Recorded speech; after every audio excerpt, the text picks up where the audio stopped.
గ్రామ పంచాయతీలకు సంబంధించినటువంటి అంశాన్ని ఒకసారి మాట్లాడదాం. గ్రామ పంచాయతీ కార్యదర్శులు అప్పుల పాలైపోతా ఉన్నారు.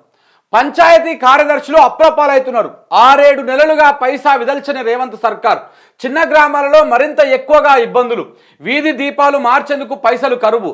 రోడ్ల మరమ్మతులు, పారిశుద్ధ్యం పనులు అన్ని సెక్రటరీలపైనే. అప్పుల్లో కూరుకుపోతున్న పంచాయతీ సెక్రటరీలు. లక్షల్లో అప్పులు చేస్తున్న పైసా ఇవ్వనటువంటి సర్కార్. అది ఉమ్మడి నల్లగొండ జిల్లాలోని ఓ గ్రామం. గత ప్రభుత్వ హయాంలో తాండా నుంచి గ్రామ పంచాయతీగా అప్గ్రేడ్ అయ్యింది. అక్కడ ఏ పని చేయాలన్నా ప్రభుత్వం నుంచి నిధులు రావాల్సిందే. ఆ పంచాయతీకి వచ్చే ఆదాయము ఏమీ లేదు. ఇంటి పన్ను రూపంలో వచ్చేది చాలా తక్కువ. గ్రామంలో స్ట్రీట్ లైట్ లేకపోయినా, రోడ్లకు మరమ్మతులు చేసినా, తాగునీటి లైన్లకు రిపేర్లు అయినా ఆ నిధుల్లో నుంచే చేయాలి. తండాకు తాగునీరు అందించే బోరు మోటారు పాడైంది. నీళ్లు రావడం లేదని ప్రజలు గొడవ చేశారు. సర్పంచ్ లేరు. ప్రత్యేక అధికారి నెలకో 2 నెలలకో అన్ని గ్రామాలకు రారు. ప్రజలకు ఏం కావాల్సిన చూసుకోవాల్సింది పంచాయతీ సెక్రటరీనే. దీంతో తనకు తెలిసిన వాళ్ళ దగ్గర నుంచి 20,000 అప్పు తీసుకొచ్చి మోటారు రిపేర్ చేయించిండు. ఇంతలోనే నర్సరీ ఏర్పాటు పైన ఆదేశాలు వచ్చాయి. దీంతో మరొక 20,000 పెట్టి ఎర్రమాటి తీసుకొచ్చిండు. ఇలా గత 6-7 నెలల్లో పంచాయతీ సెక్రటరీలు దాదాపు ₹1,00,000 అప్పు తెచ్చి గ్రామానికి ఖర్చు చేసిరు. ఇప్పటి వరకు సర్కారు నుంచి రూపాయి కూడా రాలేదు. ఇది కేవలం ఒక గ్రామ పంచాయతీ సెక్రటరీనే కాదు, రాష్ట్ర వ్యాప్తంగా ఉన్నటువంటి చాలామంది కార్యదర్శుల పరిస్థితి గిట్లా ఉన్నది. ఎట్లా ఉన్నదయ్యా? రేవంత్ రెడ్డి గారు మొన్న సీతక్క గారు కూడా సెలవిచ్చిరు. ఏమని చెప్పిర్రు? మేము పాత అన్నీ కూడా తీరుస్తూ ఉన్నాము, పాత బకాయిలు అన్నీ కూడా తీర్చుకుంటూ వస్తూ ఉన్నాము. అవన్నీ మేము చేసుకుని వచ్చే వరకే మాకు టైం పడుతూ ఉంది. బీఆర్ఎస్ పార్టీ అంటే బకాయిల రాష్ట్ర సమితి అని చెప్పేసి సీతక్క గారు మొన్న అసెంబ్లీలో సెలవు ఇవ్వడం జరిగింది. సో మరి పోని వాళ్ళ బకాయిల పక్కన పెట్టు. మరి ఈ ప్రభుత్వం వచ్చిన కాడ నుంచి డిసెంబర్ 23 తారీఖు నాడు ఈ ప్రభుత్వం వచ్చింది కదా, 7 తారీఖు నాడు ప్రమాణ స్వీకారం చేశారు కదా. అప్పటి నుంచి దాదాపు 3-4 నెలల దాకా సర్పంచులు ఉన్నారు. ఆ సర్పంచుల కాలం అయిపోయినాక ప్రత్యేక అధికారులను పెట్టిర్రు. ప్రత్యేక అధికారులను పెట్టి కార్యదర్శులను దానికి ఇన్ఛార్జీలుగా పెట్టేసి వాళ్ళతోనే నడిపిస్తూ ఉన్నారు పంచాయతీలని. మరి వాళ్ళకన్నా అప్పటి నుంచే డబ్బులు ఇవ్వాలి కదా, పాత బకాయిలు పక్కన పెట్టండి. ఇప్పుడు కొత్తగా వీళ్ళకన్నా ఇవ్వాలి కదా. మరి ఈ 8 నెలల నుంచి రూపాయి పైసా కూడా ఇవ్వలేదంట. ఇప్పుడు ఊర్లలో ఎట్లా ఉంటుంది? ఈ లైట్ రావట్లేదు, ఆ లైట్ రావట్లేదు, బోరు పని చేస్తలేదు. ఆ ఊర్లో 2-3 బోర్లు ఉంటాయి, ఆ మూలకోటి ఈ మూలకోటి. ఏది ఖరాబ్ అయినా కానీ దాన్ని షేప్ ఇవ్వాలి. ఆ వీధి లైట్లు రావు, స్ట్రీట్ లైట్లు రాకపోతే అది రిపేర్ చేపియాలి. సో ఇట్లాంటివన్నీ కూడా ఉంటాయి, చిన్న చిన్న సమస్యలు. ఇగో నర్సరీ ఏర్పాటు చేయమని ప్రభుత్వం ఆదేశం జారీ చేసిందంట, మళ్ళీ రూపాయి అయ్యేదు. దానికోసం నర్సరీ ఏర్పాటు అంటే భూమి గవర్నమెంట్ జాగా ఉంటుంది ప్రతి ఊరికి ఎక్కడో ఒక దగ్గర, కాబట్టి ఆ గవర్నమెంట్ జాగాలో ఏర్పాటు చేసుకుంటారు. కానీ మట్టి కావాలిగా, ఎర్రమట్టి. ఆ ఎర్రమట్టి కోసం 20,000 అప్పు చేసేయండి ఆయన. ఇట్లా పైసలు తీసుకొచ్చి ₹1,00,000 దాకా అప్పు పెడితే రూపాయి కూడా ఇప్పటిదాకా ప్రభుత్వం నుంచి రాలే. మరి ఈ పైసలకు పోని ఇప్పుడు సంవత్సర కాలంలో ఎవరు ఇట్టికిస్తారా? మితికి ఇస్తారు. 20,000 30,000 అంటే ₹3 మితిలకు ఇస్తారు. ఊళ్ళో మనకు బాగా తెలిసే ఉంటుంది. ఓ ₹1,00,000 పైన తీసుకుంటేనేమో ₹2 మితి ఉంటుంది. 50,000 20,000 30,000 తీసుకుంటే ₹3 మితి ఉంటుంది. ఇక ఆ ₹3 మితికి ఈయన సంవత్సర కాలం నుంచి ₹1,00,000 ఎంత అవుతుంది? సో ఇట్లా తడిచి మోపడ అయిపోతా ఉంది కార్యదర్శులకి. ₹1 ఇస్తలేదు. ప్రభుత్వం గొప్పలు చెప్పుకుంటుంది. ఇప్పుడు మీకు ఒక ఎగ్జాంపుల్ చెప్పాలి. ఈ పత్రికలకు ప్రకటనల పేర్ల మీద దాదాపు కొన్ని ₹100 కోట్ల పత్రికలకు పోసింది ఇదే ప్రభుత్వం. ఈ కార్యదర్శులకు ఇస్తే ఆ పైసలు మంచిగా నిమ్మలంగా ఆ గ్రామ పంచాయతీలు మంచిగా ఉంటాయి. కార్యదర్శులు అప్పుల పాలైపోతున్నారు. వీళ్ళేమి ఇక్కడ దుబారా ఖర్చులు చేస్తూ ఉన్నారు.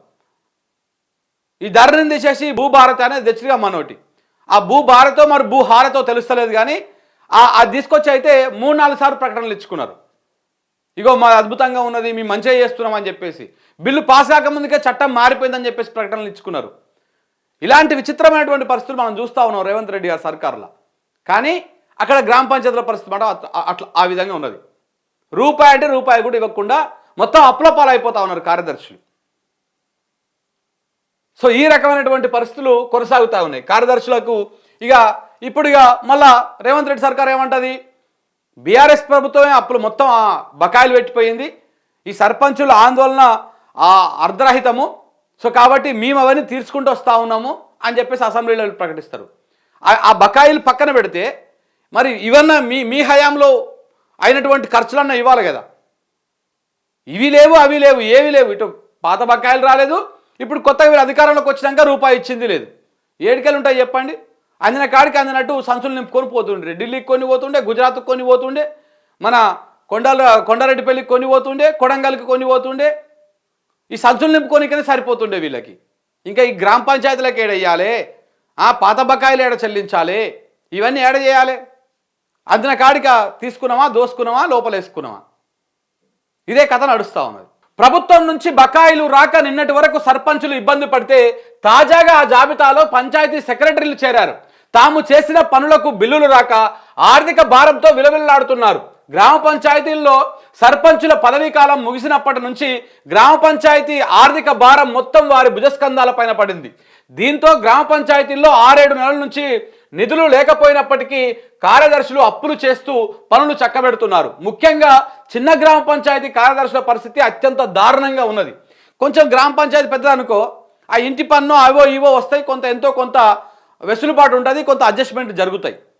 ఈ చిన్న చిన్న గ్రామ పంచాయతీలు, తండాలుగా ఉన్నటువంటి గ్రామ పంచాయతీలు ఉంటాయి కదా, వీటికి ఆదాయం రాదు, ఖర్చు మాత్రము మళ్ళీ లైట్లని, బోర్లని, ఇవని అవని ఆ ఖర్చు ఉండనే ఉంటుంది. సో అట్లా చిన్న చిన్న గ్రామ పంచాయతీలు ఉన్నటువంటి వాళ్ళ పరిస్థితి చాలా దారుణంగా ఉందంట. ఏకంగా పంచాయతీ కార్యదర్శి జాబ్ అంటేనే భయపడేంత పరిస్థితికి తయారైందంటే అసలు విషయం అర్థం చేసుకోవచ్చు. ఆ ఉద్యోగం చేయాలంటేనే హడలెత్తిపోయేంతగా పరిస్థితులు నెలకొన్నాయి. ఇక చూడండి, ఈ రకంగా కార్యదర్శుల పరిస్థితి ఉన్నది. కేసీఆర్ ప్రభుత్వం నిర్వాహకం వల్లనే గ్రామ పంచాయతీలకు ఇక్కట్లు ఎదురవుతున్నాయని పంచాయతీరాజు గ్రామీణాభివృద్ధి శాఖ మంత్రి సీతక్క పదే పదే వ్యాఖ్యానిస్తుంటారు. కానీ వాస్తవ పరిస్థితులు దానికి విరుద్ధంగా ఉన్నాయి. గత ప్రభుత్వం కంటే ఎక్కువ చేస్తున్నామని చెప్పుకోవడం తప్ప రేవంత్ సర్కారు చేసింది ఏమీ లేదు. నల్గొండ జిల్లాలోని ఒక చిన్న గ్రామ పంచాయతీలోనే ₹1,00,000 అప్పు అయితే దానికంటే పెద్ద గ్రామ పంచాయతీలలో ఎంతవరకు ఖర్చు అవ్వచ్చు అనేది ఈజీగా అర్థం చేసుకోవచ్చు. గతంలో ప్రజాపాలన అప్లికేషన్లు ఆన్లైన్ అప్లోడ్ విషయంలోనూ కార్యదర్శులపైనే భారం పడింది. సొంత డబ్బులు ఖర్చు చేయాల్సి వచ్చింది. అప్లికేషన్లు అప్లోడ్ చేసిన వారికి వాళ్ళే డబ్బులు కట్టారు. మేజర్ గ్రామ పంచాయతీల్లో పనుల ద్వారా ఆదాయం వస్తుంది, కానీ చిన్న గ్రామ పంచాయతీలో కమర్షియల్ పనులేవి ఉండవు. పైగా ఇంటి పన్ను వసూళ్లు కూడా చాలా తక్కువగా ఉంటాయి. దీంతో రోజువారీ ఖర్చులకు డబ్బులు లేక ఇబ్బందులు పడాల్సి వస్తోంది.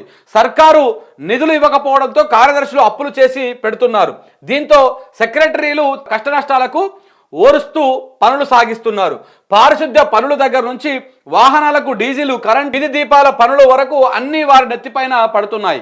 గ్రామాల్లో లైట్లు పోయినా, రోడ్ల మరమ్మతులకు అయినా రూపాయి కూడా ఇస్తలేరని గ్రామ పంచాయతీ కార్యదర్శులు వాపోతా ఉన్నారు. ప్రభుత్వం నుంచి నిధులు విడుదల కాకపోవడంతో ప్రతి పనికి తామే ఖర్చులు భరించాల్సిన పరిస్థితి ఏర్పడింది. అంతేగాక గ్రామ కార్యదర్శికి ఎటువంటి ఆర్థికపరమైనటువంటి చెక్ పవర్ కూడా లేదు. ఇది మరింత భారంగా అయ్యింది. వీరిపై అజమాయిషీ చేసే స్పెషల్ ఆఫీసర్లు ఒత్తిడికి గురి చేసి పనులు చేయకపోతే సస్పెన్షన్, షోకాజ్ అని బెదిరింపులకు దిగుతున్నారన్న విమర్శలు కూడా ఉన్నాయి. ఈ నేపథ్యంలో గ్రామ పంచాయతీ కార్యదర్శులలో చాలా మంది అప్పుల పాలైన వారి సంఖ్య 90% ఉంటుందన్న చర్చ కూడా జరుగుతోంది. తమకు నెల నిధుల విడుదల చేసి పని భారం తగ్గించాలని ఉన్నతాధికారుల కమిటీ ఏర్పాటు చేసి సమస్యలు పరిష్కరించాలని కార్యదర్శులు కోరుతా ఉన్నారు. ఈ విధంగా ఉన్నది గ్రామ పంచాయతీల కార్యదర్శుల పరిస్థితి. అంటే వీళ్ళు ప్రభుత్వ ఉద్యోగులు. ఇప్పుడు సర్పంచ్ అయితేనేమో ప్రజలు ఎన్నుకున్నటువంటి వాళ్ళు ఉంటారు కాబట్టి కొంత వాళ్ళకు అది ఉంటుంది. వీళ్ళు బయటకు వచ్చి ఆందోళన చేయలేరు, పుసుకుని ఆందోళన చేసినట్టే అందరిని వీకేస్తారు. అంత ఆగం పంచాయతీ ఉంటుంది ఇలా పరిస్థితి.